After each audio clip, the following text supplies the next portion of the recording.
Pokazat ću vam kako da zaključate, odnosno stavite šifru na pojedine aplikacije na telefonu. Na primjer, posuđujete nekome telefon, ali ne želite da vam čačka po porukama, Viberu ili galeriji, možete samo njih zaključiti i zaštititi.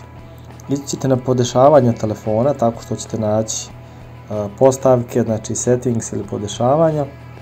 Slistit ćete malo dole dok ne nađete aplikacije, ući ćete u aplikacije i dole zadnja opcija je zaključavanje aplikacije. Kada to uđete, podnijet će vam dole opciju da se uključi to zaključavanje aplikacija. Tapnit ćete na uključi i ovdje će vas pitati da postavite onu šaru, odnosno šablon za zaključavanje. Evo ja ću staviti klasično slovo L. Tražit će da ponovimo još jednom. Nakon što ste uspješno ponovili drugi put, tapnit ćete na dalje. Nudit će vam da napravite nalog na Xiaomiju. Možete bez njega ići, znači ja ću ići na ovo ne sada.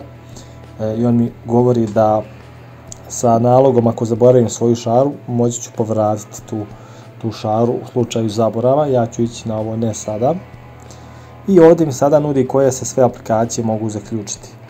Evo recimo ja ću samo za primjer ovog našeg videa zaključit ću recimo File Manager. Znači možete Viber, možete Messenger, možete Facebook, galeriju, tako dalje.